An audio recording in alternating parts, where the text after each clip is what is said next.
20 tahun yang lalu mereka hanyalah sekelompok pemuda lugu polos di dalam hutan. Namun 20 tahun kemudian, mereka telah menjadi orang-orang elit terbaik di berbagai bidang. Dan mereka bisa mencapai prestasi saat ini. Semua itu berkat Guru Zhang yang mengabdi tanpa pamrih di dalam hutan. Namun sejak ujian tinggi, mereka tidak pernah melihat Guru Zhang lagi. Jadi mereka berencana mengerahkan segala daya upaya untuk mencari jejak Guru Zhang. Namun mereka tidak tahu bahwa selama ini Guru Zhang juga telah mencarikan mereka. Ternyata Guru Zhang terserang pendarahan otak dan kehilangan sebagian ingatannya. Dokter mengatakan kepada putri Guru Zhang untuk membawanya ke tempat yang familiar dan berjalan-jalan. Melihat apakah bisa memenuhi keinginannya yang belum tercapai. Hal ini untuk merangsang sel-sel otaknya. Dengan begitu, ada kemungkinan dia dapat memulihkan ingatannya. Jadi wanita itu membawa ayahnya ke desa pegunungan tempat dia pernah mengajar. Karena ayahnya sebelumnya pernah mengatakan bahwa cita-cita terbesarnya adalah bisa bertemu dengan murid-muridnya lagi. Namun waktu berlalu begitu cepat. Wanita itu sama sekali tidak tahu harus mencari murid-murid ini kemana. Saat itulah, seorang orang tua yang berpengetahuan luas yang kebetulan lewat langsung mengenali Guru Zhang. Kami sudah mencarinya selama 30 tahun. Desa Gaosan telah melahirkan 7 orang jenius. Anda tahu Mabawan, orang kaya dan dermawan itu? Dia berasal dari desa Gaosan kami. Begitu juga dengan ilmuwan besar Qian Dasen. Dan pendidik terkenal Yu Xiaomin. Juga Liu Xiaoqing. Ini pertama kalinya aku mendengar ada yang berpura-pura jadi guru. Lei Jun Zhangming. Semuanya berasal dari desa Gaosan kami. Sampai saat itu, wanita itu baru yakin jika apa yang dikatakan ayahnya adalah kenyataan. Maka, dia segera menjelaskan tujuan perjalanan mereka kepada orang tua yang berpengetahuan luas. Dia mengetahui bahwa keinginan terbesar Guru Zhang adalah bertemu dengan para muridnya. Orang tua yang berpengetahuan luas itu segera menyatakan bahwa dia tahu di mana para murid berada. Kemudian, dia membawa Guru Zhang dan yang lainnya ke Menara Tenglong milik Mabawan, orang kaya dan dermawan. Karena tidak ada kontak, orang tua yang berpengetahuan luas itu berencana meminta bantuan Satpam untuk memberitahu. Namun, Satpam di sini sama sekali tidak percaya pada kata-kata mereka dengan mata jeli. Sambil mendorong, mereka juga menyuruh mereka segera pergi. Ketika kedua belah pihak menemui jalan buntu, asisten Mabawan tiba-tiba mendekat. Kedua Satpam itu segera menceritakan kembali apa yang terjadi sebelumnya. Apakah kalian tahu ini tempat apa? Menara Tenglong. Setiap hari ada banyak orang miskin seperti kalian. Katanya dia adalah saudara jauh Mabawan. Katanya dia adalah saudara yang terpisah bertahun-tahun. Ini pertama kalinya aku mendengar tentang orang yang berpura-pura jadi guru. Usir mereka dari sini. Ayahku benar-benar adalah guru Mabawan. Apakah kamu sudah cukup ribut? Masih mau bilang apa? Memang benar. Ayo. Untuk pelayan. Kalian berdua usir mereka dari sini. Jika ini sampai ke Mabawan, saling tidak saling menganggap. Ayo. Cepat. Untuk pelayan. Bai Sue. Bagaimana situasinya di luar? Tidak ada, 3 orang gila. Satpam akan menangani itu. Halo, pelayan. Di dalam sini terlalu banyak orang. Tapi tidak apa-apa. Xiaomi sangat terkenal. Mari kita tanyakan lebih banyak. Pasti kita bisa menemukan dia. Sekretaris Li. Kalau begitu, saya akan bertanya. Tolong jaga ayahku sebentar. Halo, apakah Anda mengenal Profesor Yu? Tidak mengenal. Halo, saya datang untuk mencari Profesor Yu Xiaomi. Mencari Profesor Yu. Apakah ada janji? Tidak ada, 3 orang gila. Jika tidak ada, silakan pergi. Apa Profesor Yu bisa ditemui kapan saja? Cepat pergi, Yu Sao. Anda sudah datang. Apakah Anda datang untuk mencari Profesor Yu? Dia sedang menunggu di menara untuk menyambut tamu. Silakan, ke sini. Anak Xiaomi, sudah tumbuh sebesar ini. Kami datang untuk mencari Profesor Yu. Bisakah Anda membawa kami untuk bertemu dengannya? Mengirim anak-anak Anda ke sekolah ini. Saya adalah sekretaris desa dari rumah kecil Yu. Ini adalah putri Guru Zhang. Ini adalah Guru Zhang. Dulu Xiao Yu. Dia adalah murid Guru Zhang. Benar? Ingin uang? Ya. Atau ingin mendapatkan koneksi? Kirimkan semua anak kalian ke sekolah ini. Bukan itu. Juga tidak. Baiklah. Jangan mendorong saya. Saya sudah banyak melihat orang seperti kalian. Pergi sejauh mungkin. Yu Rui. Apa yang sedang kamu lakukan? Xiaomi. Sudah bilang tidak mengenalmu.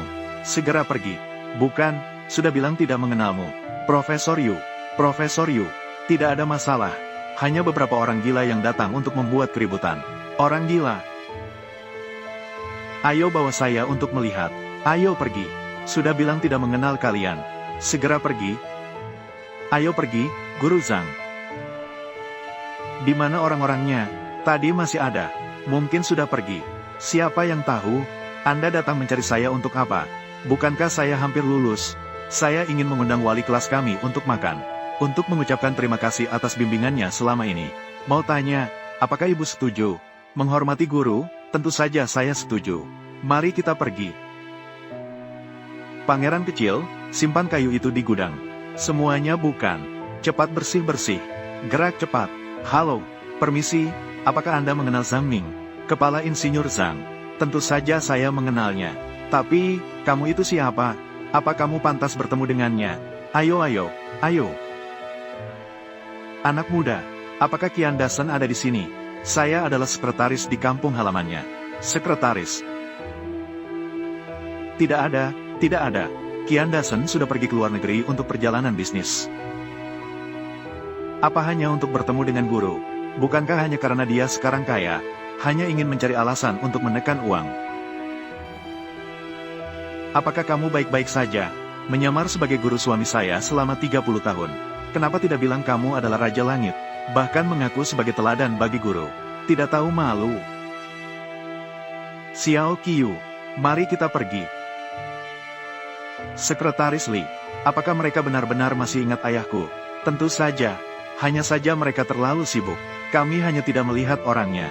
Mereka hanya perlu tahu situasinya. Pasti akan datang. Selama mereka tahu situasinya. Saya memiliki sebuah draft email di sini. Kita bisa memposting sebuah pesan di internet. Agar mereka bisa melihatnya, itu sudah cukup. Ayahku, seorang guru desa biasa. Seharusnya kamu bisa duduk nyaman di aula universitas yang nyaman. Namun mempertanyakan pilihan. Kelemahan dalam menghadapi tantangan. Cepat lihat ini. Dari mana orang bodoh ini datang? Sangat lucu. Kenapa kamu tidak bilang ayahmu? Melahirkan Einstein, membuat orang tertawa hingga mati. Berdasarkan kata-katamu, bukankah ayahmu guru terbaik di gedung ini? Guru terbaik di gedung ini. Bagiku, lebih tepat jika disebut orang bodoh di gedung ini. Ayahku bahkan adalah Qin Shi Huang, yang mungkin sudah gila karena miskin. Bodoh, kamu adalah sebuah lelucon.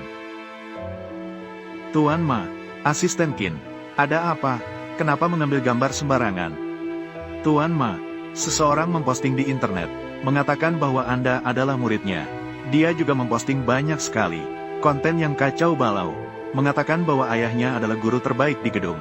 Tuan Ma, silakan lihat, hanya orang-orang ini.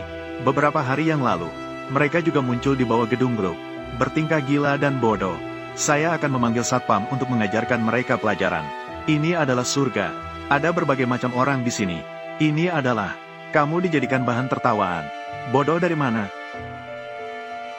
Batalkan semua pekerjaan selama beberapa hari ini. Segera pergi ke desa Gaoshan. Berpura-pura bodoh. Zhang Xiaoqiu sebelumnya datang mencari saya. Kamu tidak hanya memarahinya, tapi juga mendorongnya ke tanah. Orang-orang itu adalah penipu. Sialan, itu adalah guru Zhang. Apa itu guru Zhang saya? Apa? Kamu telah mengusir guru Zhang. Bukankah dia hanya ingin datang untuk menepong uang? Kenapa kamu marah sebesar ini? Jika bukan karena guru Zhang, saya sudah mati kelaparan di desa Gaoshan. Jika dia benar-benar suka uang, apakah akan ada saya yang si Cao seperti sekarang ini? Menyingkir. Apa? Guru Zhang datang mencari saya. Segera atur pesawat khusus untuk pulang. Akademisi Chen. Dalam 5 menit, Presiden Negara M juga akan datang untuk menemui Anda. Batalkan semuanya. Tidak ada yang lebih penting daripada guru Zhang. Nona Zhang, bolehkah saya bertanya, apakah Anda menyebarkan rumor di internet? Apa kamu tidak takut Mabawan menggugatmu? Nona Zhang, bolehkah saya bertanya, apakah kamu dengan cara ini meningkatkan popularitasmu? Bagaimana menurutmu? Aku tidak mengada-ada. Semua yang aku katakan itu benar. Apakah kalian semua mendengar ini? Sudah jadi orang kaya. Selama ada besi tua yang bisa kuberikan padaku, menyumbangkan sebuah roket, aku akan naik sekarang, memberi dia satu tamparan. Siapa itu? Dia benar-benar bisa mengemudikah? Siapa ini? Tidak boleh melarikan diri. Itu kamu, Yang Chuncao. Ternyata itu Mabawan. Dulu, siswa termiskin di kelas kita, sekarang berubah sudah menjadi orang terkaya. Iya, benar-benar miskin. Yu Kak Yu, hai Kak Yu. Bahkan Kak Yu sudah memperhatikannya. Adik Yu dulu adalah bunga kelas kita. Mimpi banyak orang. Semua penuh dengan kemarahan. Kamu benar-benar menjadi bunga. Aku bersaksi, kamu adalah... Saya juga bisa bersaksi. Sudah 30 tahun. Setelah lulus dulu. Untuk mimpi, kita semua mengejar jalan masing-masing. Semua sibuk, tidak pernah berkumpul dengan baik. Iya. Sudah. Mengapa kalian semua jadi begitu sensitif? Kali ini, saya langsung memberi diri saya libur beberapa hari. Kembali ke sini. Ini adalah untuk melupakan pekerjaan. Mencari Guru Zhang. Kita berkumpul dengan baik sekali. Betul. Ayo kita pergi bersama. Pergi cari Guru Zhang. Sudah bertahun-tahun, tidak ada apa-apa. Zhao Min suka menyebar rumor. Suka menggunakan cara ini. Taktik yang rendah dan tidak terhormat. Betul, kan? Ketika mereka bilang ayahmu adalah yang terbaik di gedung, orang gila itu masih membual. Lihatlah Ma Bawan. Tanda tangani mereka. Apakah mereka akan datang? Keberhasilan teknik.